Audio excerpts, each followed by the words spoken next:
evening. Thank you so much for joining us live this evening on Consumer Legal Hour with the Justice Team. God bless everyone. It's so wonderful to see you all. We are so happy to have you live tonight. Justina Winfrey. We have Andrea Raila.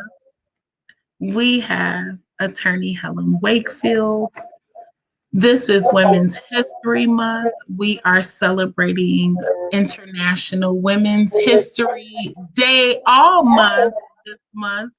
And we are so grateful to have everyone joining us. We have a few topics that are extremely important that are impacting our communities right now as we speak. We are dealing with the issue of housing and property taxes, along with the issues of community policing. So let's start with, first and foremost, what do we need? Health and shelter. Okay. And Andrea Raelia is very familiar with that. So is Sister Helen Wakefield, thankfully. Please give us some background on Consumer Legal Hour with the Justice Team. Andrea Raelia. Thank Thank you. you. Thank you, Justina, for having me on. I'm very excited about the topic. I used to work for the Harold Washington administration, and those were some tough times when Chicago elected their first Black mayor.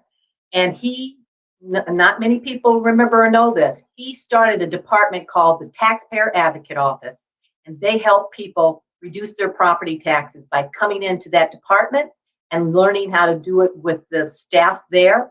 And then, of course, after he passed, they closed the department down. So we have a situation in Chicagoland, in the county of Cook, and probably across the nation of problems where you're seeing the Black and brown community overtaxed by far more than the white communities. And this has been recorded and documented by the Tribune, by ProPublica. There's a plethora of studies that show that. And yet we still haven't done anything about it. And this is such a short time to go through all the details, but I do want to give and pass on some tips about property taxes and how you can reduce them. Chicagoland is going to get their reassessment notices. And if it happens like it happened in the Northwest Side and the South suburbs, we can expect some huge tsunami increases on small businesses and property owners. The problem that we have is that when the assessor looks at communities that may have a large population of foreclosures and auction properties and things like that, when those and delinquent properties, those are concentrated on the Southwest Side suburbs, where 75% of our delinquent taxes come from. There is a law in Illinois, it only affects 101 counties, that the assessors in those counties should look at foreclosures and vacant houses and those things and put that into the formula and maybe curtail the increase of those market values, because that causes a lot of problems with properties that are bank owned and that are vacant in the neighborhood and so forth. That law was put in 10 years ago. For the first 3 years, we've been fighting to get it into Cook County, and we have not been able to. Now they're trying to repeal that law. And that would be travesty, because Black homeowners are only taking up, there's like 33% of them compared to 75% of white homeowners. We are disinvesting Black owners to create their own wealth by owning a home, or even having a rental home that they can rent out. So we've got to get control over our property taxes. Even if you're a renter, your rents go up when your landlord's property taxes go up. So the very first thing you need to start is Cook County, at the Cook County Assessor's Office, and it's cookcountyassessor.com. When you go on to that site, you're going to find a way to appeal your own property taxes, research to see if those assessments are fair, and look at all of the exemptions that you may be entitled to. A lot of people who have property don't realize that maybe they could even use a refinance appraisal to get their market values down and therefore get their property taxes down.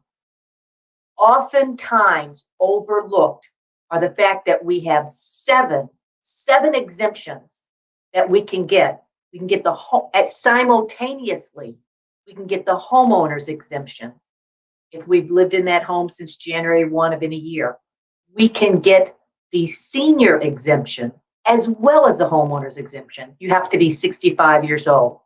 You can get the senior freeze, but you have to make 65,000 or less and be 65. You can get all three of those. When you do that, sometimes it reduces your property tax bill to maybe $400 or hardly anything. Then there's the veterans exemption. If you're a vet of any foreign war, no matter how disabled you are, it's in ranges like 30%, 40%, 60%. Those ranges get you an exemption, a reduction in your property taxes. But not too many people know that if you have a disability that is 70% or greater, you don't pay property taxes. You come off the tax rolls. So, these are important exemptions to be aware of. There's also the disability exemption. It doesn't give much, but we're advocating in the legislature to increase that exemption. It's about $200. So these are important things. And you want to know if you got your exemption. A lot of us, when our mortgages are being paid, it's being paid by the bank, and all of a sudden the bank calls you up and says, your mortgage, your payments have got to go up to, $500-$600 more a month. Why? And it's because you failed to file a property tax appeal, and the increase came on, and the mortgage company is telling you you've got to pay more. That's what gets us into trouble. That's what makes us lose our housing, because of the high property taxes that we can't cope with, especially in COVID times. So it's so critical to file your tax appeal on time. Be wary of the tax cycles. Know that Chicagoland is getting reassessed. Go to cookcountyassessor.com. That will guide you into areas of how to appeal, where to look for comparable properties that are maybe taxed lower than you. Do you have a refinance mortgage that says that your property is only worth $200,000 and the assessor says you're at, $300,000? That's critical evidence that you can send to the assessor's office to challenge your assessment. So go ahead, Justina. And thank you so much for giving that overview and review, because a lot of people are discouraged with regards to the review and the assessment appeal process. Some people have been successful when they've hired attorneys, when they've appealed as an individual, they have not been successful. So those are some of the things that we've heard with the town hall hearings that you may be somewhat familiar with, that were held last year for the Illinois Property Tax Relief Task Force. And the feedback from the report has been remarkable. The concern is that the legislator has not followed up and fully followed through with the facts that have been fully laid out. I don't believe that they were ready or prepared for those facts to come forth. Many may have known the truth. It's been overlooked for over 50 years, though. And we're going back to the 1970 Illinois Constitutional Convention. That's right. And I testified 4 times during that whole period. I think there were like 12 or 15, maybe 12 opportunities to present your case. And I was out there presenting it and talking about how they have exemptions and give the senior freeze to homeowners that have $4 million homes, $3 million homes. And these homes have property tax bills that are in the 80,000 and 100,000, yet they give them the senior freeze. How can someone who owns a $3 and $4 and $5 million home with that high of a tax bill only makes $65,000. And yet they put that one sheet of paper in, it's not audited, and they get $20,000 taken off their tax bill. That is criminal. These property tax breaks, the senior freeze and those types of property tax breaks were created for the most vulnerable. And who do you think the most vulnerable is? It's not anyone that owns multi-million-dollar homes. The same thing with the COVID tax cut that was given across the board throughout Cook County. 10% off of every homeowner. Well, guess what happens when you take 10% off of someone who has a $14 million home? You give them a $25,000 tax break. That's what happens. And then you give it to someone in the south suburbs with a $150,000 home, and you get $200 tax break. You can't do that. You can't give what we examined it, $25 million of tax breaks to people with $2 million homes and up in the Northwest area, in Barrington and so forth, and expect people to have any confidence in your property tax system. And it's been a long haul to try to overhaul the property tax system. But first and foremost, people are intimidated by it. Yes, Justina, you're correct that people go to these hearings, these tax hearings or the tax seminars, and they try to file their taxes, or they take their complaint form, and they get modest reductions. And sometimes, if you don't have the right representation, you feel like you're going uphill and that you're not able to get your taxes in a level that you should get. But the problem is that the Black and brown communities are overtaxed, period. Everybody's supposed to be taxed at 10% of their property value. Okay, so let's say I bought my house for $300,000. So 10% of that is $30,000. But when a South suburban person buys a home, and they either buy it from an auction or foreclosure, or it's a short sale, and they get it for $90,000 or $150,000, they're taxed double. They're taxed at 22% or 15%. These are not numbers that aren't verifiable. We have looked at it. We've downloaded thousands of sales and divided those smaller sales, even if they were arm's length sales, and they're still taxed at 12%, 15%, 20%, 30%, and it's wrong. And so that's why we're advocating for the foreclosure. This was a very good thing that came out in Justina, in the just a recent article about how the Black neighborhoods are being disinvested. We're not being allowed to make the investment into our communities because we have excessive property taxes, tax rates that are 4 times higher than the Northwest side in the Chicagoland area. That should be criminal. Criminal. You can't have Cook County and one guy down in Calumet or in any of those communities have a tax rate that's a 20.2 and Chicagoland is a 7, or Winnetka is a 9. How can you allow that to happen to homeowners? It should be unconstitutional to have that tax divide like that. So there's the practicalities of filing your own tax appeal or hiring someone to do that. And then there's massive need for reform.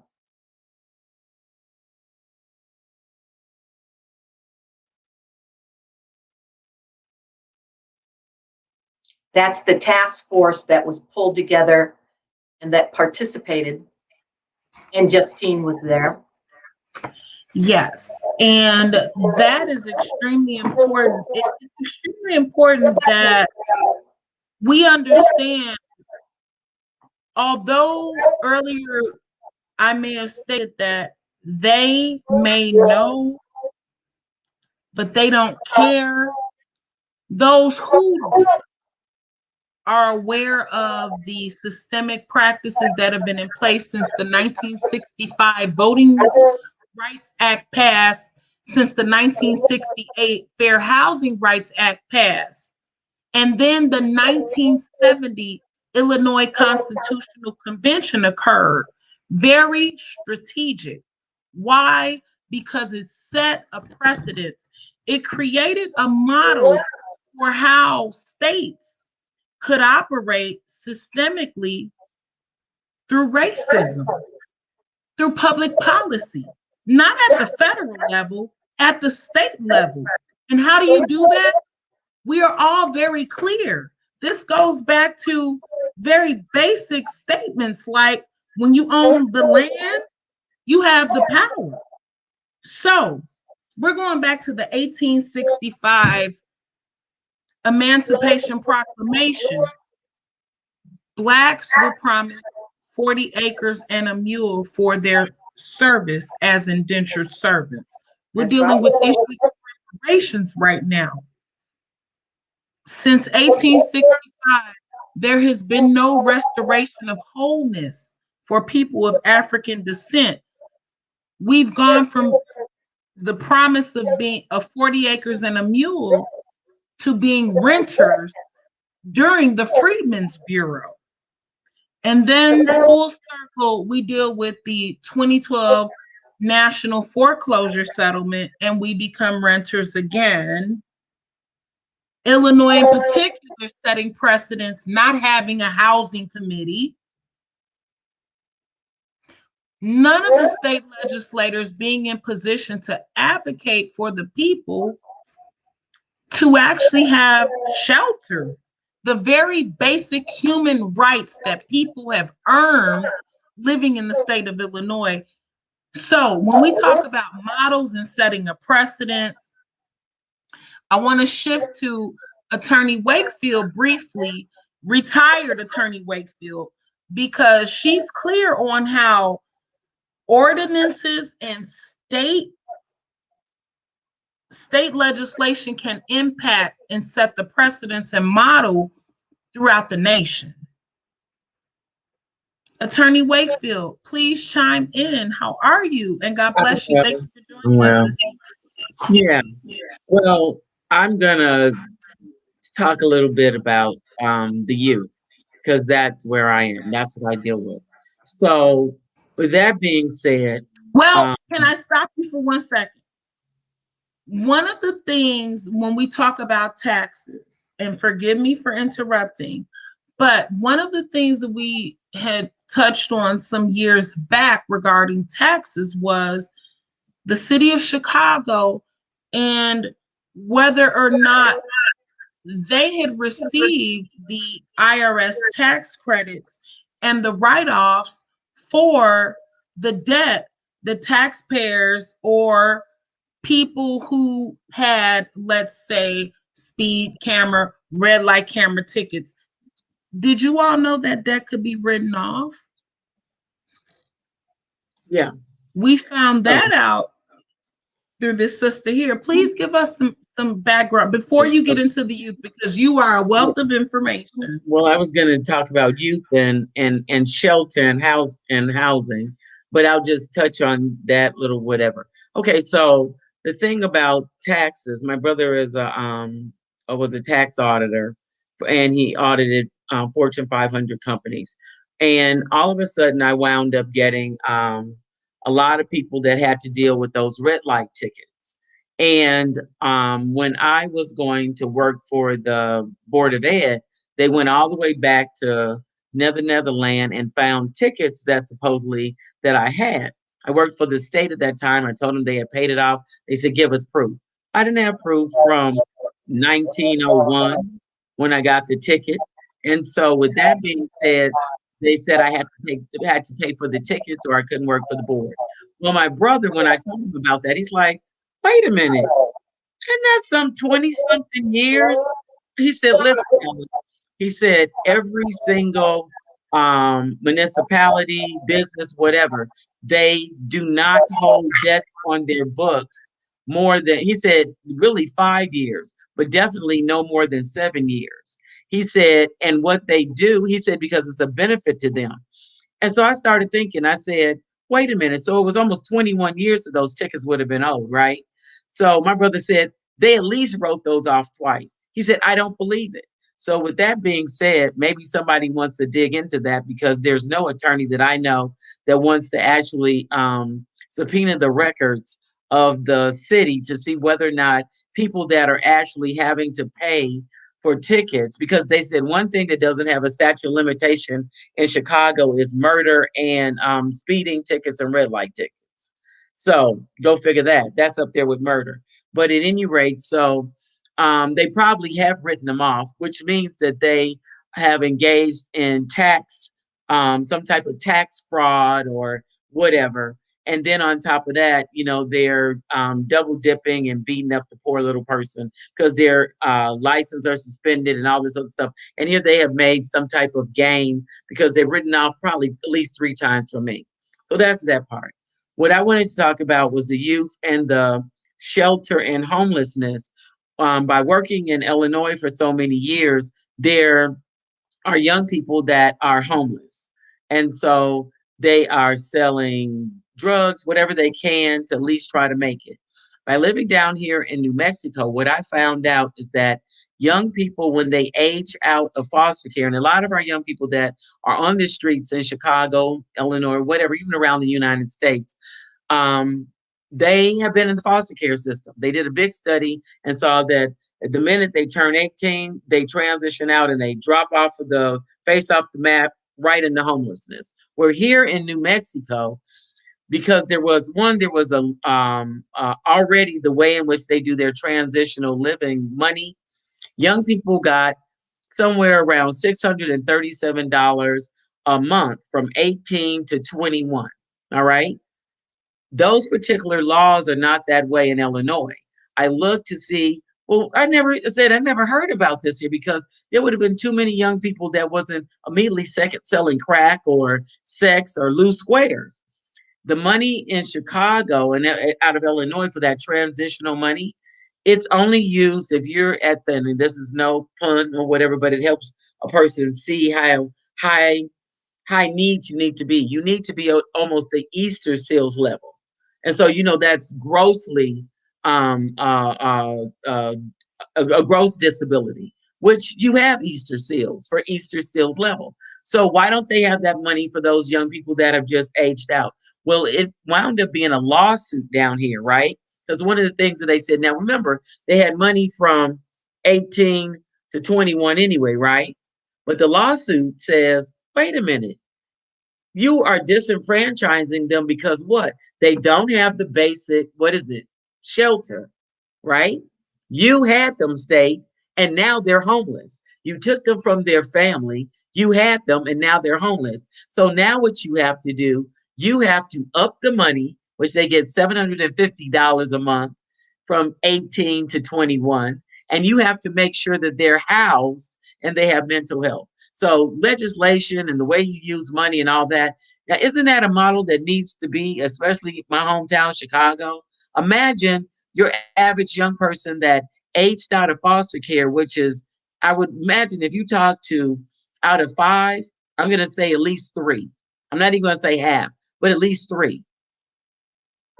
Come on now. What could they do with 750? Because one, our young people in the hood are going to be creative. They're going to have a little spot and 750 for you. And let me tell you what else. If you have a child, that's an extra 750. So if you have one child, that's $1,500 a month. Is that not amazing? Laws, So if when they you, could change that. I do have a question then regarding housing and crimes of poverty, Attorney Wakefield, Sister Wakefield. Are you still with us? Oh, I hope so. Sorry, I had to turn Maybe off not. my alarm. Oh, okay, awesome. I'm glad you're still with us because sometimes, hey, remote is awesome. Thank God we have virtual. The concern is that in Illinois, in particular, organizations like, I don't want to say any names, one particular organization actually controls how that money is dispersed to youth who are aging out of foster care, correct? You guys have, it's almost like they have a mate, what I saw in the last research, there's like a major um organization that they send the money to, and then they sort of, if like sub it out or something like that. How that really works, I'm not really sure, and why they have one particular organization that subs it out. But in in their subbing out only to very high needs young people. They already get money. They have so much money. There's the what they call the DD waiver wait list for disability persons. They have full benefits. I'm saying spread it around. No disregard to people with high needs. I mean, I deal with young people of all ages and all ranges and all this other stuff as far as their disabilities, emotions. But if you just had that transition money and you had the same model that New Mexico has, New Mexico is supposed to be one of the poorest states in the United States. If they could come up with that model, come on now. So where's that money really going? Where's that money really going? Because how many high needs? And guess what? In our community, when you do see a young person with very high needs, with a wheelchair, they have a disability, what do you see?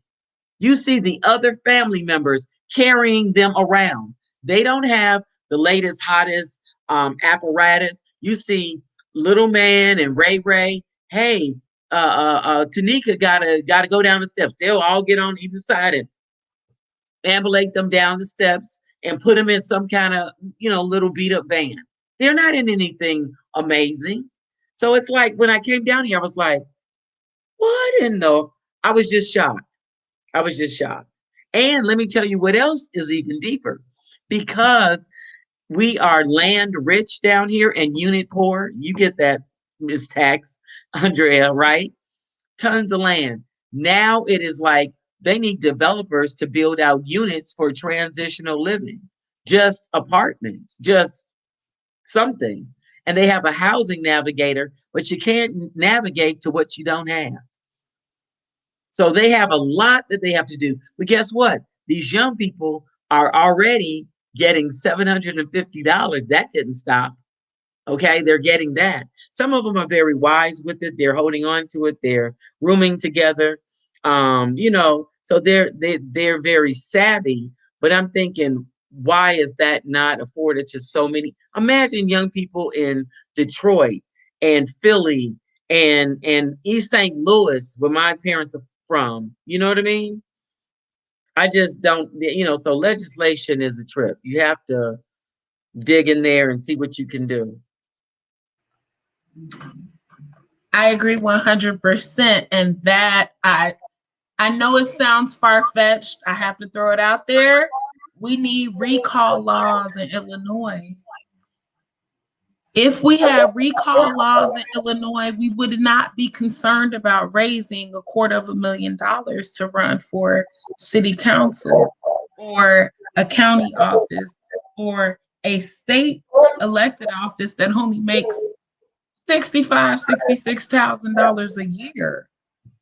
Heck, the city councilmen in the city of Chicago make nearly double what the state representatives and the state senators in the state legislature of Illinois make. Why? Because we need stronger ethics laws in the state of Illinois. Our state legislators and our city councilmen and our county elected officials only work part-time.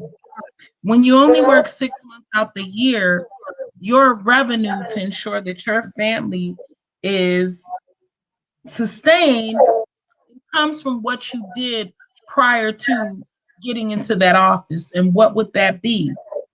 Did you own a mortgage company? Did you own a real estate company? We should be asking the very important questions of why very basic committees have not been in the state legislature of Illinois since 2012. a housing committee. I need you all, listeners, understand when I say this with passion and concern. If you don't have a housing committee in your state, who regulates and oversees the municipalities and counties with regards to housing? The federal government that they receive money from? Well, That's what we hope. well, one thing that I've been thinking about more and getting into more is that we already know what the government is and how things are. What is this? Why do I have this in front of my face? It's a distraction, that's all. No Hmm. worries. But Um, you're clear on the and distractions of the government and the government that is not for the people. Right. But I'm saying, even if it, so you have government and that's fine. I mean, we have Biden and we have Kamala in there. But one thing that I'm saying on my little YouTube channel that I have, Miss Helen says, is that it's inspiration and it's information. And this is what I'm telling people. You can't expect somebody else to do something for you. They're not going to do it. They're going to do as much as they can. But the one thing that you have to take, and I don't know if you like Trump, lump him, dump him, whatever, he's not here. But what you had to look at, and you say, I have to take lessons learned even from the devil. You know what I mean? Like, what's the devil about? He went in and he took the curtains down. We got to go in and take the curtains down. Why are we waiting for somebody? Take the curtains down and run off with them and let them come after you. We have to teach. It has to be awareness, information, and education. And we have to start within the community.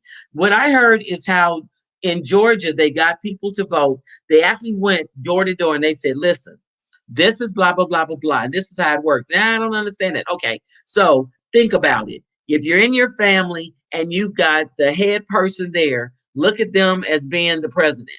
But you got to have your boys in there with you because say you want to vote to go whatever, you need to have the votes. They have their boys, you have your boys, and but that's your boy up there. But he needs you in there. That's why you got to keep voting for the senator. They had to break it down, just like they broke it down to vote. We have to break it down.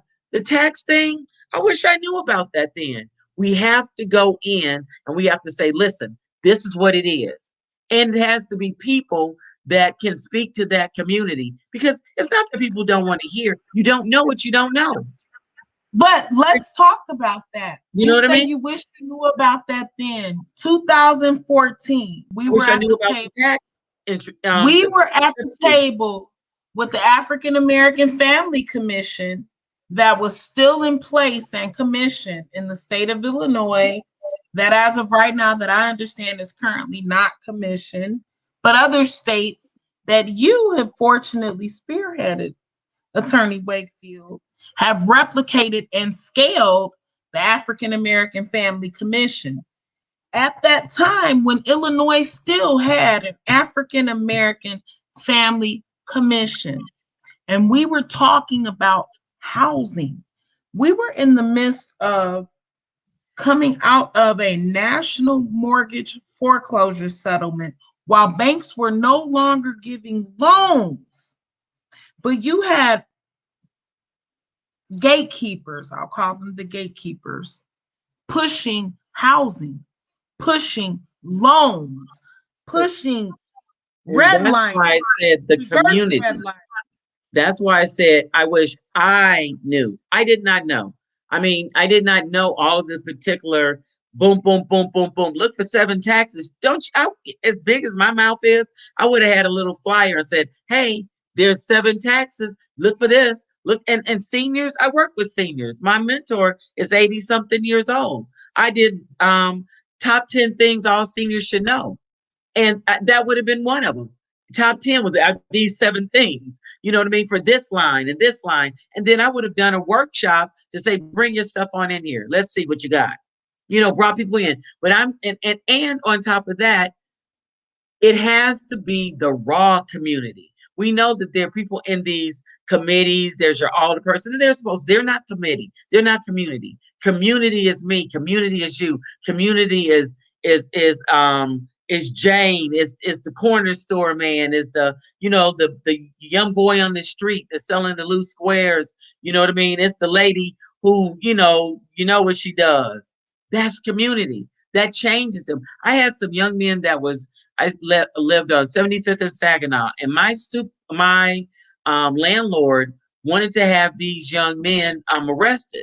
So he came to us. He didn't even live there, lived out in Flossmoor. He said, I want you, Miss Wakefield, and the rest of all of us to go to the aldermans because these little, vagrant bum, whatever, they're bringing down the property, and I want them arrested. And I was like, I'm not feeling all the arresting of the brothers. So I go out there and I ask them, I said, brothers, what's up? I'm like, y'all out here every morning, you selling your thing. I'm not, calling on you, but what's up? I live right here. Oh, mama, you know what? Go to the governor for. I said, go to the governor's for you. I said, what can I say to the governor? Somebody like you could go to the governor and tell him what we need. I said, what do you need? They said, we need jobs, we need housing, and we need some entertainment. I'm just that's a great story, and I'll tell you something. For a long time, we used to go out to the Austin Community Senior Citizen Center, and it was in the summertime, and we got all of these high school kids to man the computers there, and they would, for each of these seniors that would come in, they'd go on the computer, they'd master the websites, the Cook County Assessor's Office or the Cook County Treasurer's Office, and they'd find those seniors, they're missing exemptions, their overpayment of taxes. There's like $89 million of money that needs to be found and given back to the right people. But they did that. And you know what was interesting? It bonded those high schoolers with those seniors. It made them feel great. They could do it for 5 or 4 hours, and they had a plethora of seniors that came in there. And they, after the entire program was done, they found them $51,000 because some of them had gotten these refunds and they didn't even know it, and some of them didn't get their senior exemption or senior freeze. Highly successful program, but more than ever, it taught those young kids to want to go into the tax assessment system and say, I can help somebody, because the tax assessment system is graying out. They don't say, become a tax assessor or work in that area. We need young people in that area. It's too oftentimes politically controlled and politically motivated who you employ. We need young kids to get in there. They love the computer. They love geographics. They love all of that. And that's a new job for any of these kids. You don't have a county fair or a city fair saying, hey, let me show you what it's like to be a tax representative in government. Fantastic benefits, fantastic jobs all across America. We need a new, fresh, staff coming in, knowing about systemic and racial problems that can fine tune these. I don't think we're ever going to get rid of property taxes, but we can get a new generation in there to raise up in their awareness of how property taxes have harmed the Black and brown community. And I think it's something that, we can do in every single state, is advocate for that. And when you're saying that, I'm the chair on the Commission of Aging here down in Roswell, New Mexico. And my big thing is generational blending of whatever we can, doing it like a community orchard. I'm going to do the tax thing. I'm taking that from you. I got to do that for my people, because what I used to have the young people do is go on the treasurers. You know what I mean? How they're missing money. And I used to have them do that, look up their stuff for them. But the tax thing is great. Because, the other thing that's a problem here is the homeowners association. Anybody know anything about how do you sue the homeowners associations? Well, I think that if ever you needed, I'd like to connect with you, Helen, and in I'm familiar with the assessment system out there, and I can help guide you through what you would do to assist them in uncovering this. And yes, the unclaimed properties in the state of Illinois, they would, help people find money that is, there in the state coffers that nobody knows about because they don't go online. CookCountyAssessor.com is that $80 million pool of money that people need to find, particularly seniors, because what is it about seniors?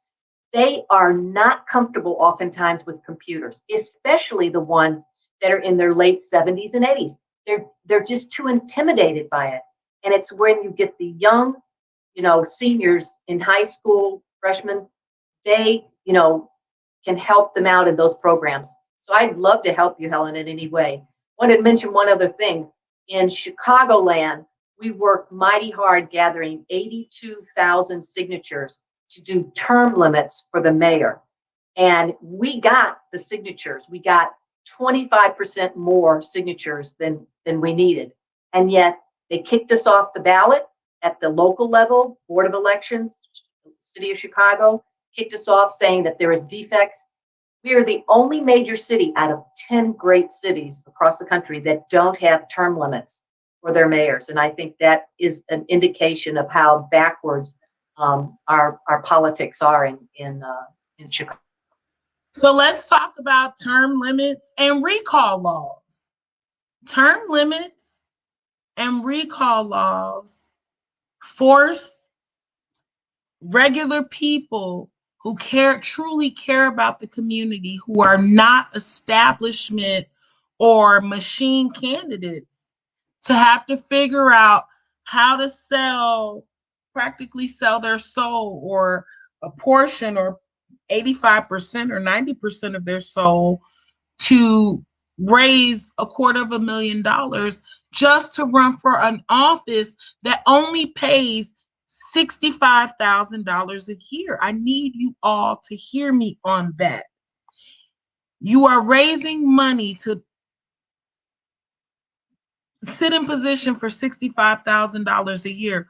Why are elected officials fighting tooth and nail for those positions?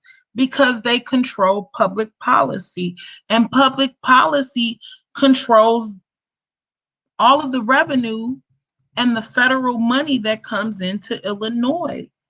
Our state elected officials control how that money is allocated or dispersed locally into our communities.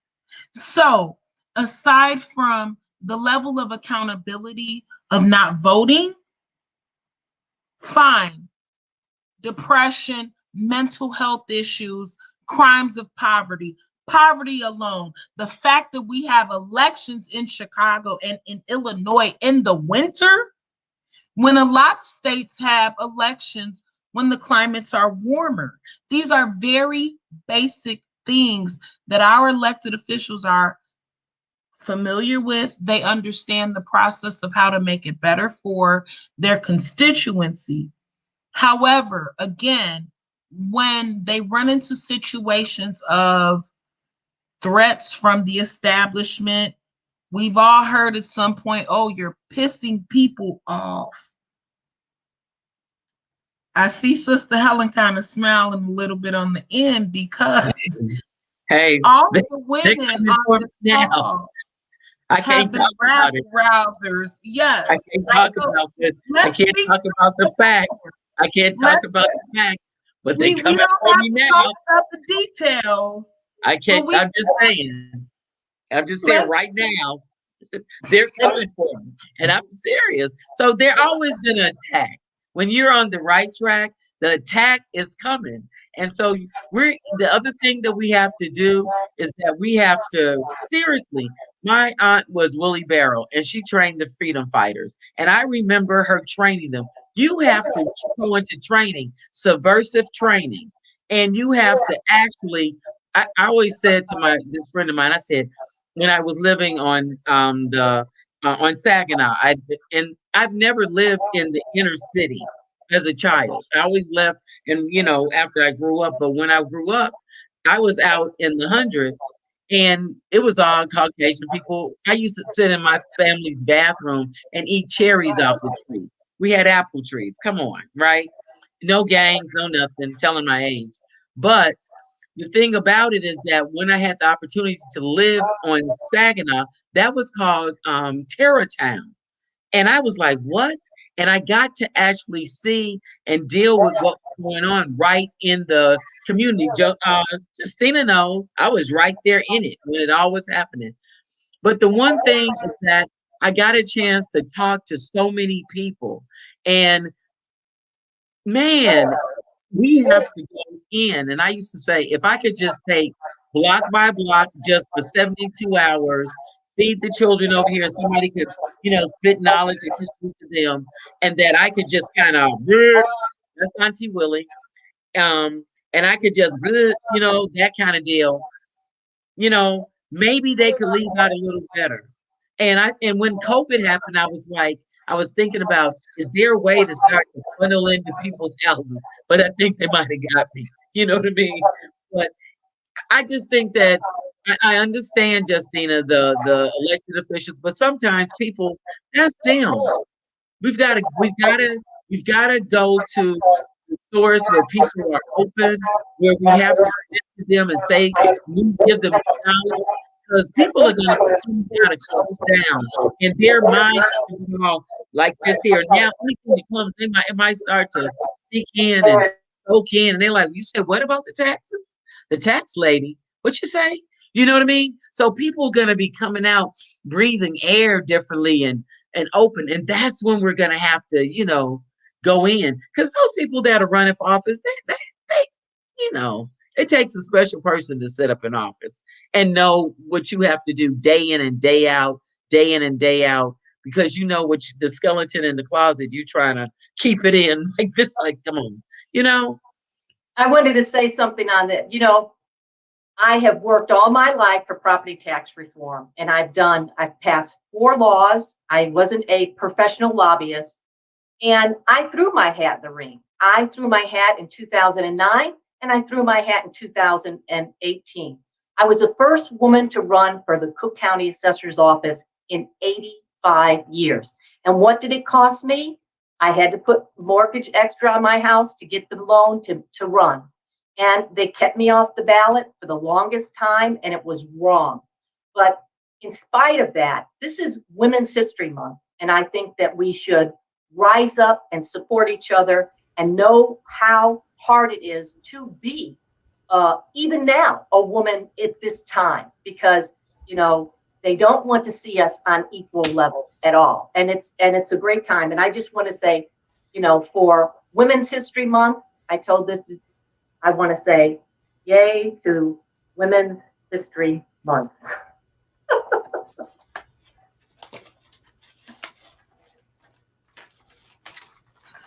We don't get to celebrate each other often enough. And for the beautiful women who are on the call, I love you, sisters. God bless you all. We have one of our wonderful kings coming on, Brother Travis Anthony. Women often adapt and adjust. And although we may be in a time of evil and what may seem as outer racial tension, but it's underlying evil, and that's just my personal opinion. That's what the Winfreys and the Davilas taught me, is that racism is purely evil, and that's the spirit that is within you. Women are resilient. We love our men. We support the men. This is Women's History Month, and I salute every single woman who doesn't complain, who gets out there. When the men say, stop acting like Joan of Arc, you still prevail. You're still resilient through it all. I love you all, and God bless you. We make it happen. We're mothers, and ultimately, we still have to be strong even when we want to be emotional. We don't have that option. So I celebrate us every day this month, and every day, every year, no different than I celebrate Black History Month, and Puerto Ricanos and Tainos and Boricans. I love you all. Brother Anthony Travis, thank you for joining us this evening. Oh my gracious! Are you The tax beautiful? doctor. Are We you were beautiful only ladies? bringing men on this evening. You are a special gentleman. Well, We were thank only you. bringing men on all month. I mean, only women on all month. We're not saying men were banned. You happen to be a special fella. Brother Travis, you saw what came out today and you made sure all of us knew the information that was published in Bloomberg. Please give us some background on what you have been advocating for, sir. Well, first off, let me first take my head off to all the beautiful ladies in the world, because if it wasn't for you women, the world would truly be messed up.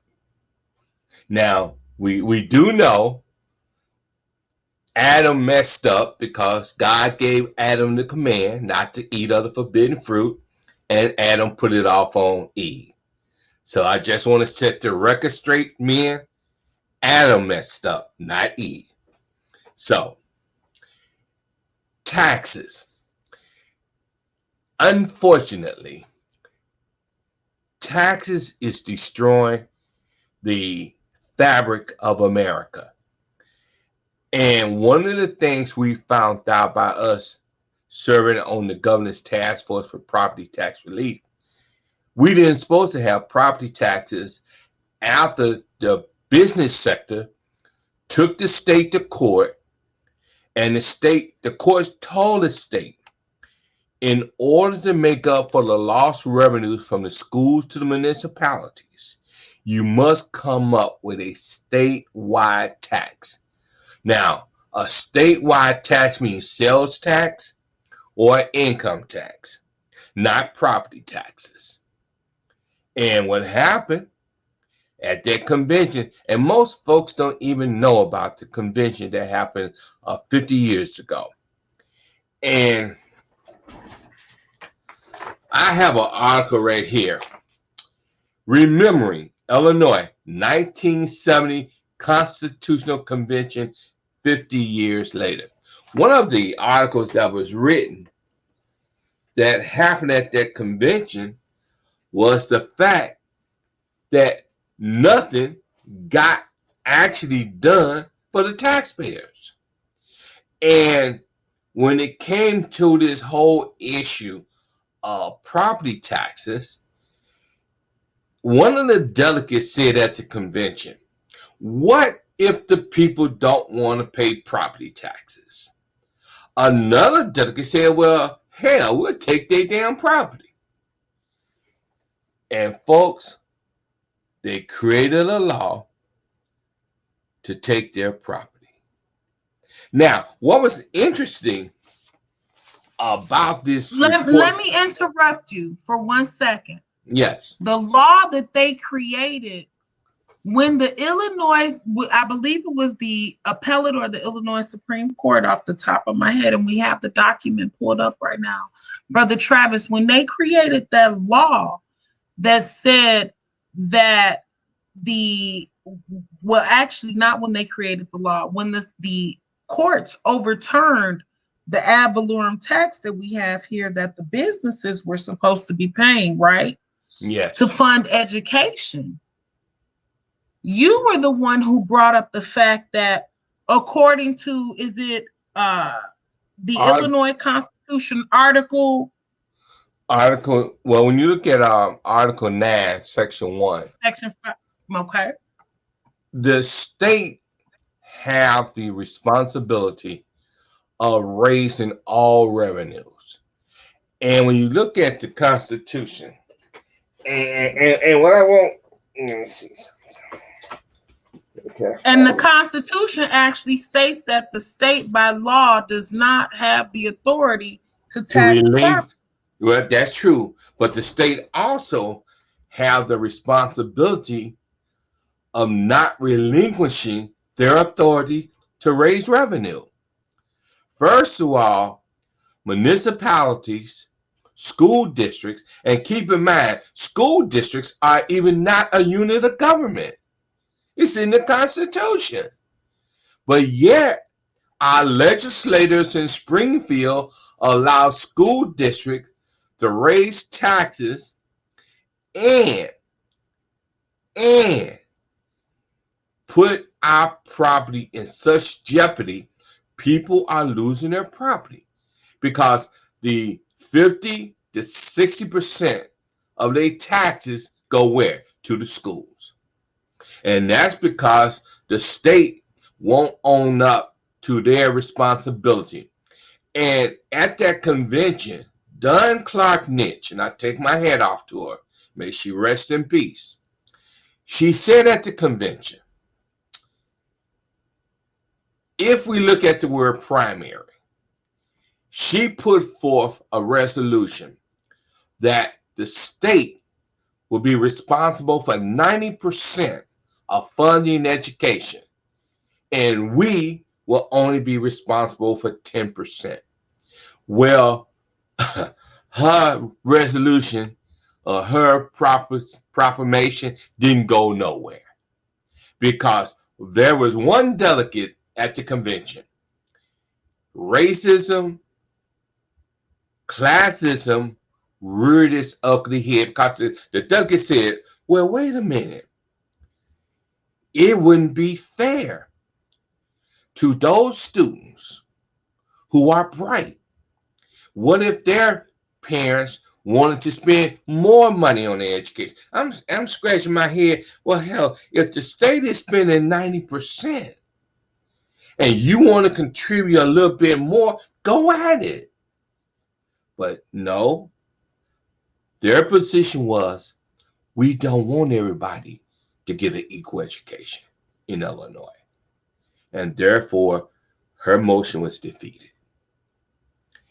And racism and classism reared its ugly head. And the reason I say racism and classism, and especially I move to classism, what the white community have to understand is that the 1% don't give a damn about poor white folks in Illinois or throughout the country.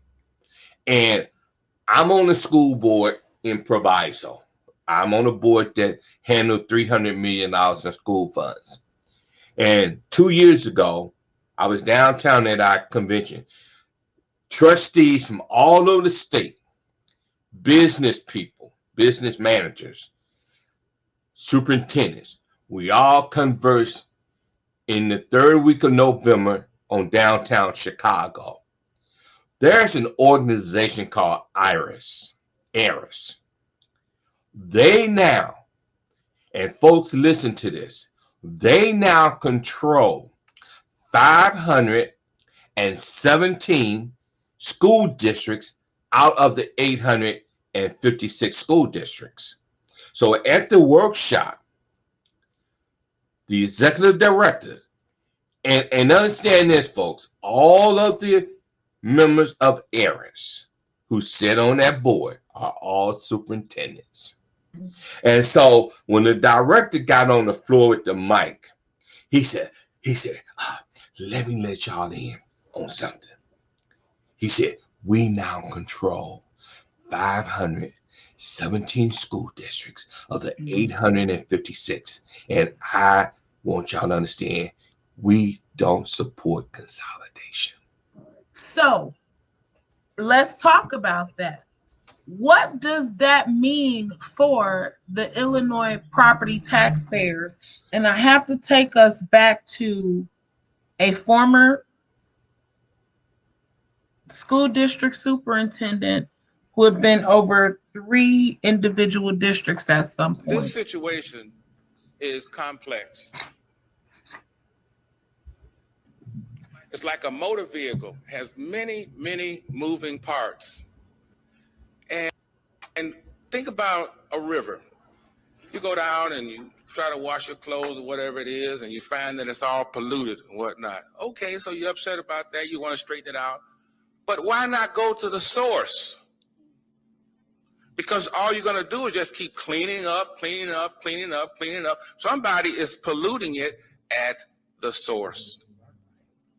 Now, I was a school superintendent for over 10 years in 3 different districts.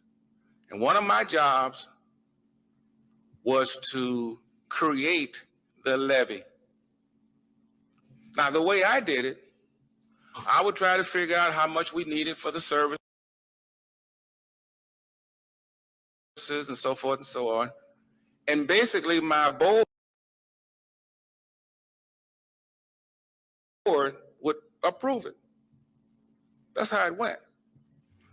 Now, if I had been a corrupt or a crook or anything like that, you can imagine the havoc I would have caused on those 3 districts. Let me share with you, there are no checks and balances on this process. Let me say it again. There are no checks and balances on this process at the source.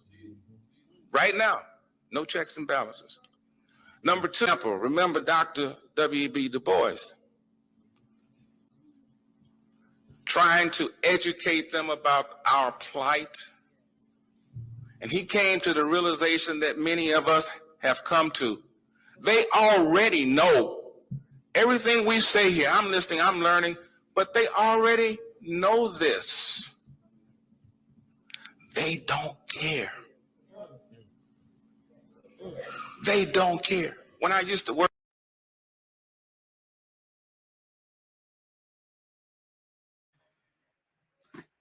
We are getting ready to close out in the next 5 minutes. They know they don't care. The information we've uncovered, the year of research that have been done, the call for the land records audit since 2014, the blood, sweat, tears, PTSD, what our people have gone through throughout the nation in legacy owned communities that our people and our ancestors blood, sweat, and tear for. Restoration is coming. Land records audit. The solutions. We can keep talking about the issues. The statement that the former superintendent made was that they know they don't care. No matter how many pieces of legislation we propose, they counter it with 5. We learned that the hard way. We spent quite some time working on this 70-page report, only to have Bloomberg publish a national report a year and a half later, 2 years later, amid a pandemic that no one expected. At least we didn't. So we're clear that they know. Let's talk about the solutions that make our communities whole, that bring all of our people together so that we're united, not based on systemic racism that had nothing to, it happened before I was even thought about. I was born in the 80s. The 1970 Constitutional Convention happened before my parents even knew that I would be in existence. So how do we make this right for millennials and our young people who are coming into the legacy loss, the generational wealth loss, when they hear about what their families once had? How hard is that to hear? Oh, your people own this block. They owned all of these businesses up and through the west sides and south sides of Chicago. What are the solutions to make our communities and our people whole again so that we're united and we don't continue to point the finger and say, oh, they were a part of it. They did it. They did it. They knew about it, but they turned a blind eye. I've been around for long enough to know that there is a level of accountability for all of us at some point. If I may, the key solution is first making folks aware. That's what I said. And I'm finding out that a lot of folks don't even know that there was a convention in 1970. Matter of fact, I just graduated from grade school in 1969. And from 1969 to 1971, I didn't hear my parents talk about a convention. And my mama got me hooked on news and talk shows. But never once did I hear my mama talk about a convention. So that's part of our job. If we don't educate, they won't know what happened and how we got here. Because first, you got to understand how we got here in order to tackle the problem. And I'm looking at the report that Representative Sam Yangley from up north, the Democrats who put the report together, they said there can be inherent political complication to merging units of government, exiting units of government, have elected officials. This is the key. Have elected officials, and they may have friends and family together with vendors and contractors who rely on its continual existence. So they like this system. As long as they like this system, they don't want us tramping on their friends and their families, their contracts. But we got to do it. Well, the one thing that I would say, and this is what I'm doing here, is even with the health and whatever topic, it's awareness, information, and education, and they're not the same. Awareness to me is the bubble wrapped up. What? What they say? The information is the details of the bubble wrap, where you start to spell it out of what happened. And then the education is the teaching them on what needs to be done next. Yes. What needs, and then you have that, and then you have with under the education, you have solutions, and you build that out. But the first thing is doing, and I call it the bubble wrap because I'll say something and like, what happened? What because when I told the people about, well, and I'll just make it very titillating. Well, the government, the Chicago, they're double dipping and they stole the money because of the tickets. And then what you say? And then I'll go into information on, well, people are getting the red light tickets and what happened is that, and I'll give them my story more detail. But the education, then I taught people how to beat the red light tickets, right, Justina? And so many of them got off of it because is the camera calibrated? They didn't even have attorneys. Did you know that? I was going through all the details, like the cameras aren't calibrated, and the wind makes it go anyway, blah, blah. They're going in there, they're like, nobody showed up. There wasn't even attorneys. Bam, they won. So you got to like just throw it out there, like, what you say? What you say? And then, tell them about that particular, and then start to go with the education. That's what I'm doing. And I'm calling them awareness, information, and education campaign. A little old lady told me, she says, stop saying you're not political. She said, because everybody's showing up playing football and you coming out with a swimsuit. So you are political. The next thing is, she says, and people say, when are you going to launch your A, B, and C plan? Oh, I'm launching my B, and she said, no, you launch them all at the same time. So we launch our A, our I, and our E at the same time. That's my solution.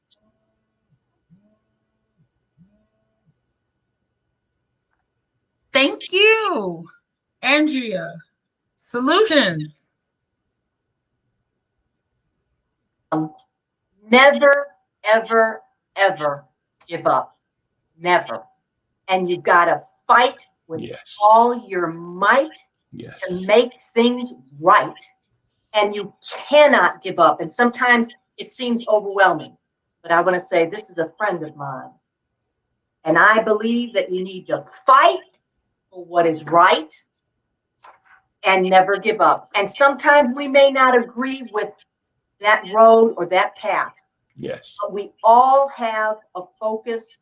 We want to stop this systemic racism through our property taxes, through giving property tax exemptions, $1.8 billion away to one of the 1% of the most wealthiest.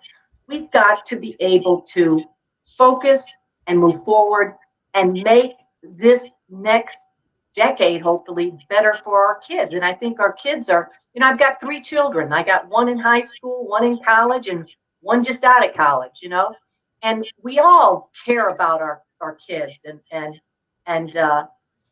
It's a reminder that really,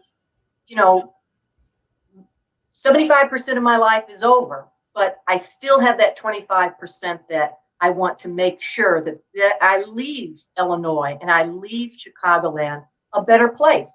Because I might visit you, Helen, in New Mexico. I've never been there, and it sounds beautiful. But I'm going to be buried here, and I want to make this state right, and I want to make my community right. So thank you, Justina, for having me. I appreciated that. It's no problem. The beautiful thing about the community and like minds, people who are faced with similar situations, I think that from a renter's perspective, they may hear property taxes. That doesn't impact me. I rent. Property taxes impacts your everyday life because as property taxes go up, your rent goes up. Yes. And we need to, and the people on this call, I'm not going to get on the soapbox, but for our listeners who have not had the opportunity to review the various reports, they are not fully aware of the fact that we currently have a governor in Illinois, and I'm not trying to talk politics. The governor in Illinois removed the toilets out of one of his mansions to avoid paying property taxes. When that happens, yes, it makes the property uninhabitable.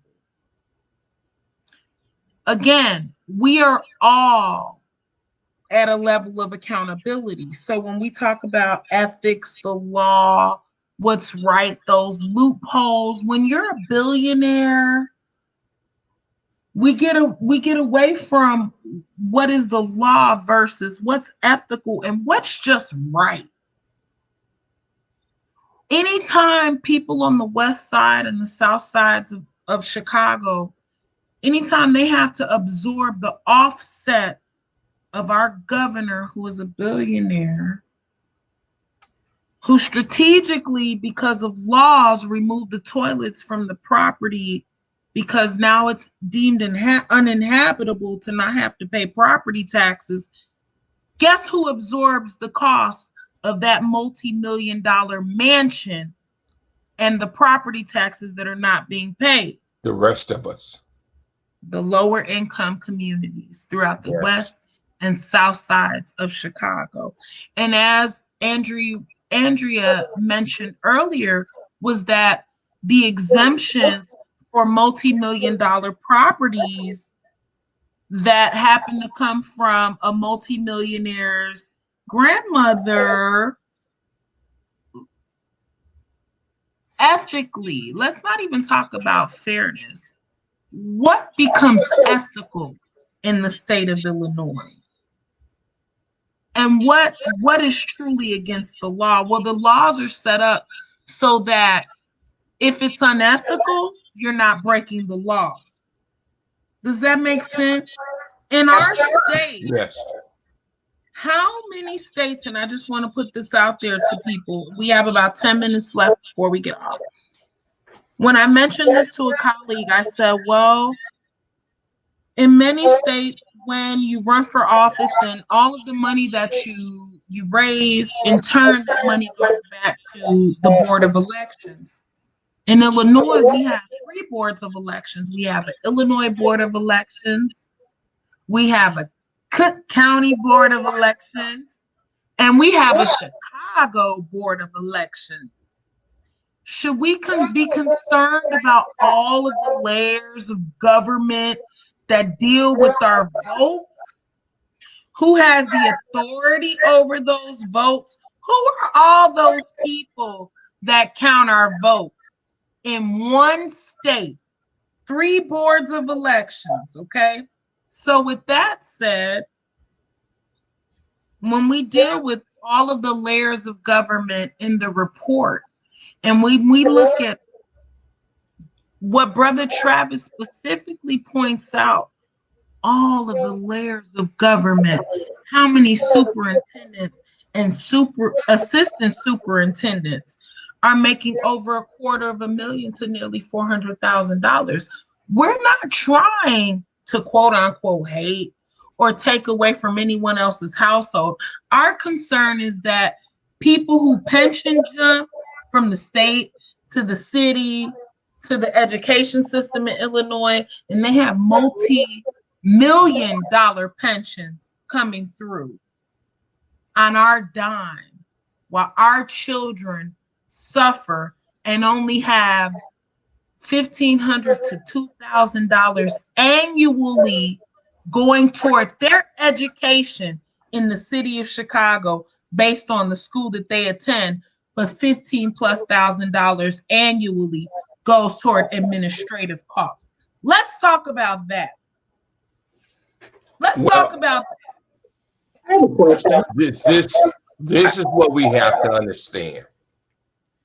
When you look at the fact that we have 856 school districts, and what was revealed in the Democratic report is that we're spending $30 billion a year in property taxes for the 7,000 units of government.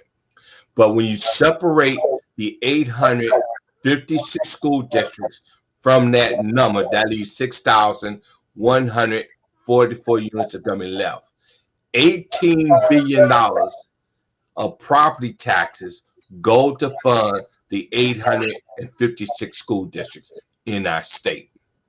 Now, when we was at Representative Mary Flowers' office, I was so hung up on what was happening in Florida and looking at the fact that they have 2,700,000 students to our 2,075,000 students. They only have 74 school districts. But somebody, it was Attorney Moore who pointed out, and I think even Representative Mary Flowers, why go to Florida when we can look at the formula in Chicago, District 299? They have 400,000 students, 600 schools, and Janet Jackson just got a $40,000 raise. So she now makes $300,000, 400,000 students, 600 schools, compared to the superintendent in Fort Heights, who have less than 1,000 students, 2 schools, and damn near get paid $400,000. What's wrong with that picture? We have the numbers right in front of us. Yeah. For the overview of, forgive me, that's Park Forest. But you're right. So we'll give the example of Park Forest right on the screen, Brother Travis. You're right. The superintendent of Park Forest, for example, makes, then this is coming from the Illinois Property Tax Relief report, task force report. $330,000+ is the base salary for the superintendent in Park Forest. That particular superintendent has 1,882 students. The city of Chicago superintendent makes $260,000 annually. She now makes 300,000. 361,000+ students. Yeah. Again, I have a question. Disproportionately impacted, and she's a Black female leader, and we're talking about this during Women's History Month. Absolutely. Have a question. I heard that the teachers that retire from the Chicago school system have to elect whether or not they're going to get a teacher's pension over a Social Security. Is that true? Or they can get both? I don't think they can. That's not true.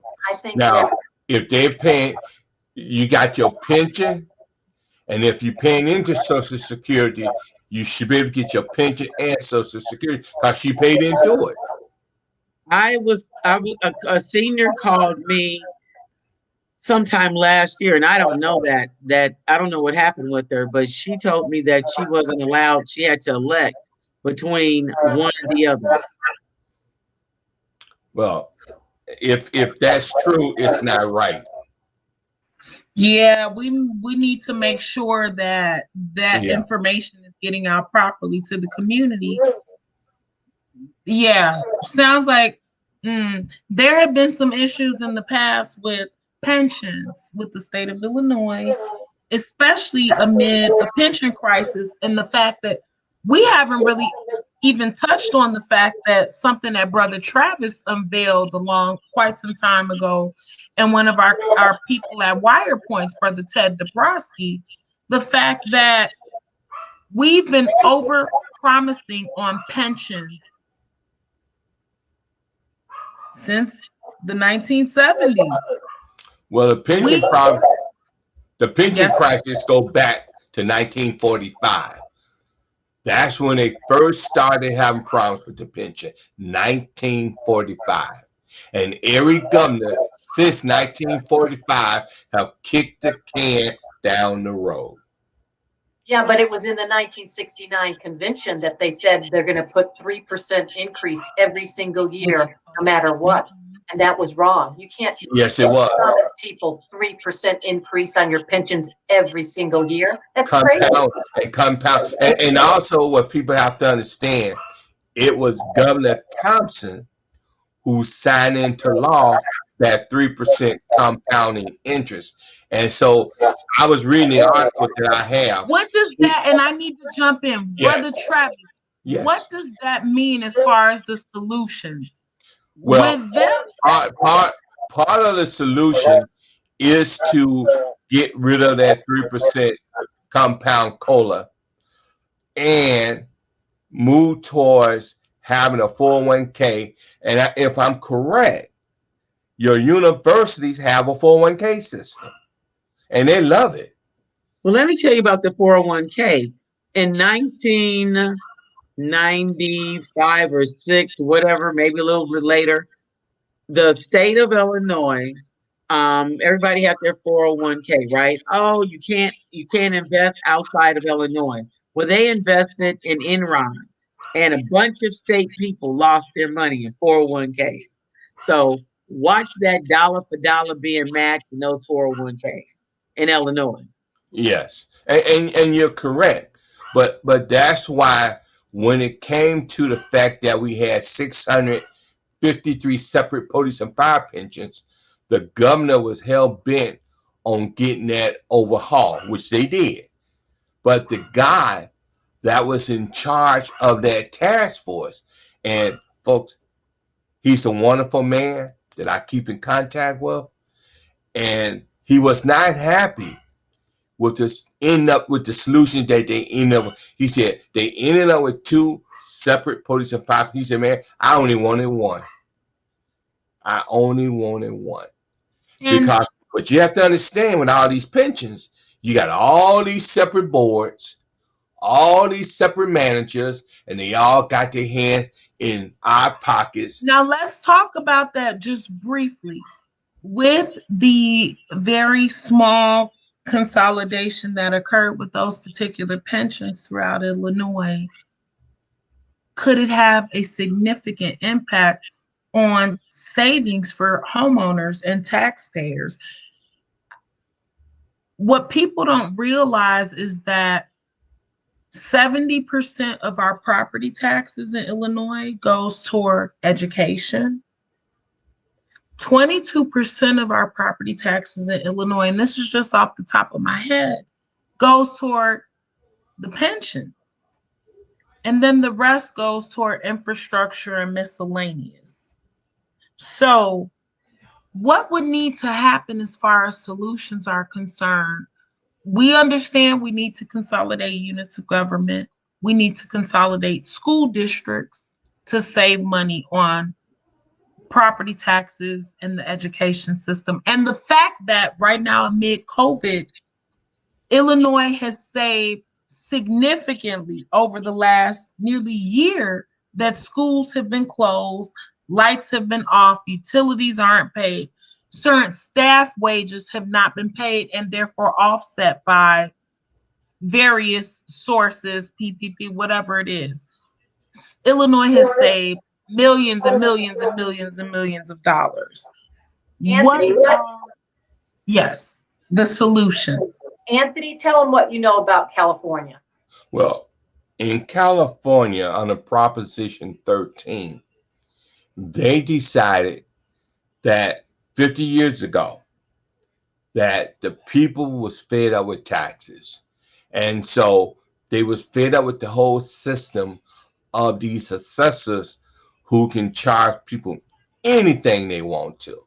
So what they did with Prop 13, they said, look, we're going to revert back to where your property taxes can only go up 2% every year. And when it comes to the value of your property, once you sell your property, that's when it get reassessed. And it can only get reassessed at 1%. And then it kicks back to the 2%. And it's been on the books for 50 years. And the citizens out there, they love it. See, they did what we got to do here in Illinois. Get the assessors out of this equation. That's the solution. But you can't solve the pension crisis unless you have a constitutional amendment. And when Springfield, and this was Senator Cullerton, the president of the Senate, he tried to pull a fast one by voting in the House, in the Senate, to overhaul it, knowing he didn't do it the right way. And the Supreme Court told them, if you want to fix it, have a constitutional amendment and you can do it. They don't want to do that.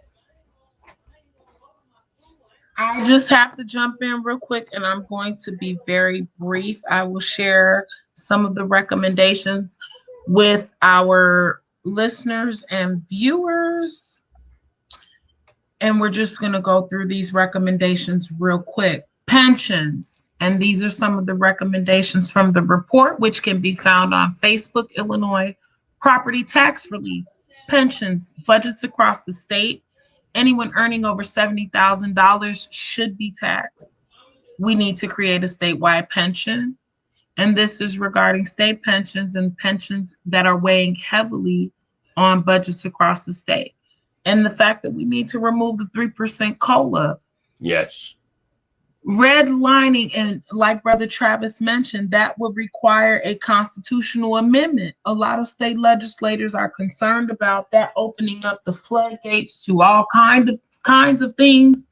Here's the concern.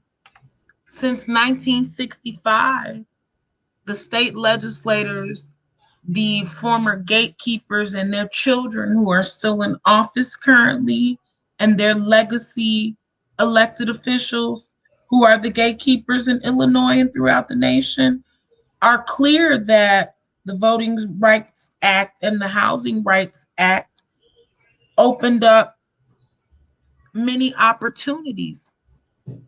Now is the opportunity for them to make these families whole. We don't need to continue to point fingers. We understand that they've wronged the communities, not just in Illinois, but throughout the nation, because they've taken these models and they've replicated and they've scaled them. And we see that not just in Illinois, we see that in Detroit. We see that in Baltimore. Delaware, New York.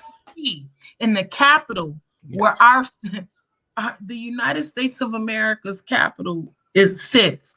But when you look across the street from the rooftop, you see the projects. So again, let's talk about redlining to land banks and disinvestment from the redlining of African American communities in the 1930s that has caused a downward spiral of economic development since 2008. We are dealing with land banks in Cook County currently, and I've been speaking out about land banks since its inception, since 2013 or 14 or so. The fact that the city of Chicago will clear liens on homeowners that they've taken these properties from, they'll clear the liens and they'll give them to the Cook County Land Bank, where in turn the Cook County Land Bank puts that property back on the market for a discounted price, but ultimately developers are purchasing those properties in bulk, and they're putting those properties back on the market at rack rate when they're not paying rack rate for those properties. Right. Again, those properties, one of the big issues that we're not addressing right now is the fact that those properties in the land bank that are being washed through the city of Chicago, we need a land records audit. Very simple. Cook County needs a land records audit. And anytime that we're dealing with issues of changed tax ID numbers, so property taxes, and elected officials saying, oh, that was a mistake. But no one can explain how we've gotten to the point of changed tax ID numbers, so property taxes where neighbors shared the same tax ID number. All of us are at a point in our lives where we can no longer turn a blind eye because too many people have been impacted. And we see how many people have had to move out of Illinois as a result of not just the disinvestment, but the disenfranchisement. In any other state, that would be illegal. That is a document that sits in the Cook County Recorder of Deeds office and the Cook County Assessor's office. The Cook County Assessor, as Sister Andrea Ryla knows, creates the tax ID number. There is only one authoritative figure, and under Joseph Barrios and under Houlihan, they had the authority to take that release deed and mortgage, take whiteout tape, and create a new tax ID number. Wow. Where 3 homeowners shared that same tax ID number. That is criminal. As we wrap this up, it's illegal. You can't, no legal document has whiteout. You can't white out a legal document. That notarized legal document is in the Cook County land records, and I reference tax ID number 1616208 3050.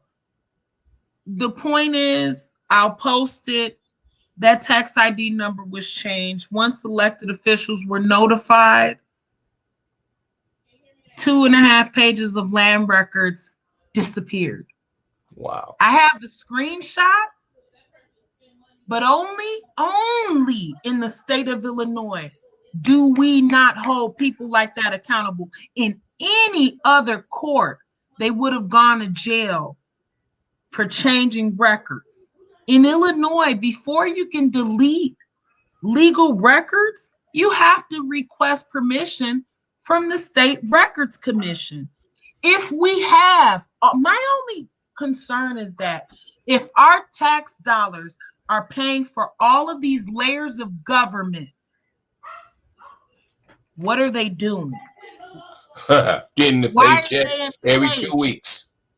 Jesse White, our Secretary of State, our former Lisa Madigan, the former anyway. The point is, all of these folks were in place, and there was a process at the state level and at the county level. And those processes are called divisions and consolidation and State of Illinois and Cook County Records Commission.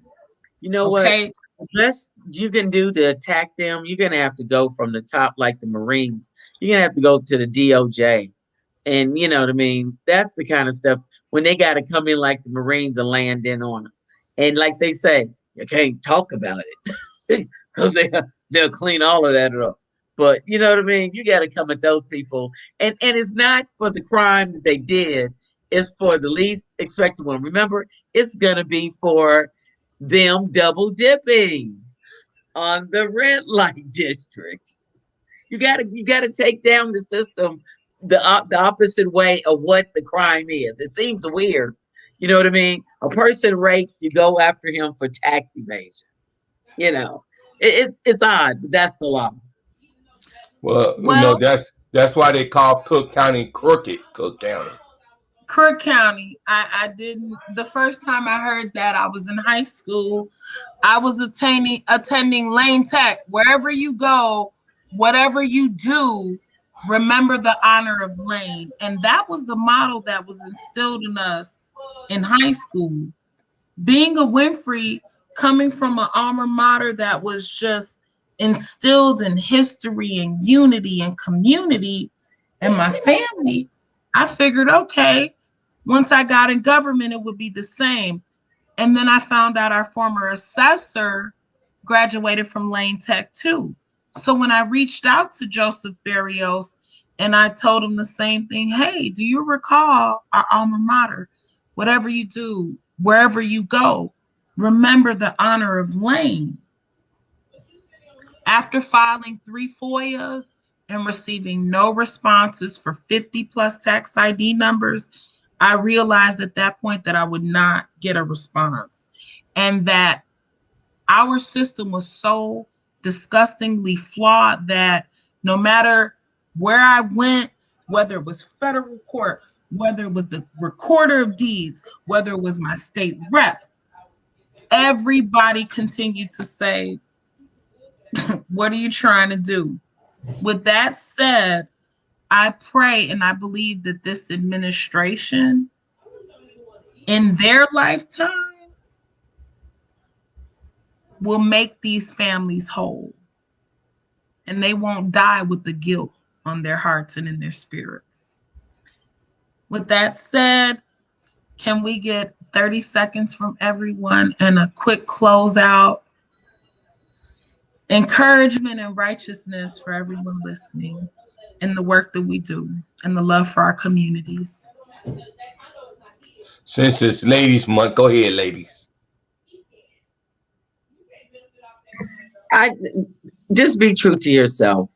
You know, whatever it is that is destined for you to do what you have to do. Just stay true to you.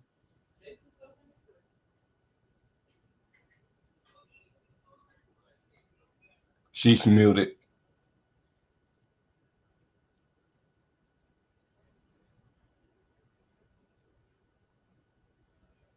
Andrew? Andrew's mute. She's muted. Muted.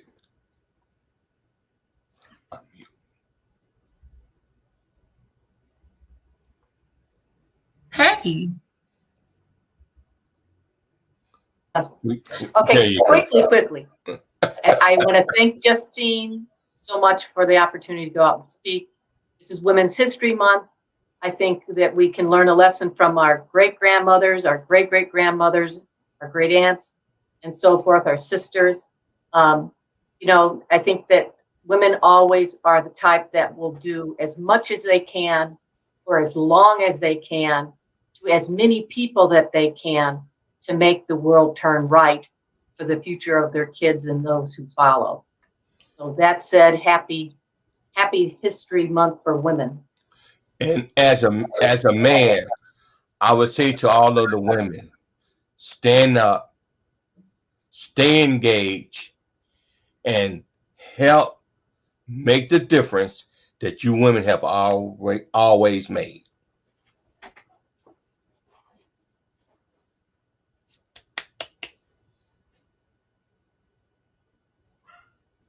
Thank you, everyone, so much for joining us this wonderful evening on Consumer Legal Hour with the Justice Team. We're truly grateful for you all. And Brother Travis, thank you for jumping into the hot pot this evening with us and being receptive of coming on during Women's History Month. You are a brave brother. Love you much.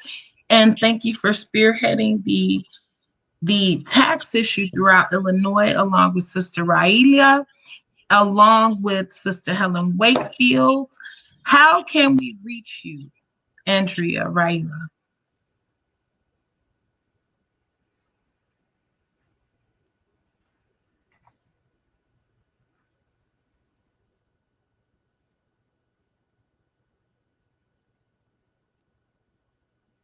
Well, we can reach Sister Raila at Raila, RAILAPC.com, RAILAPC.com.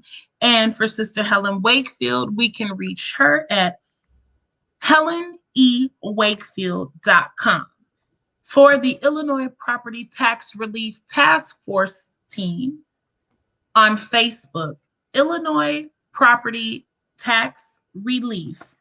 And we are signing off. Thank you all so much for joining us this evening on Consumer Legal Hour with the Justice Team. You can reach us online at Consumer Legal Hour with the Justice Team. God bless everyone and have a wonderful evening. Thank you. Consumer Legal Hour with the Justice Team. Join us on social media at Consumer Legal Hour.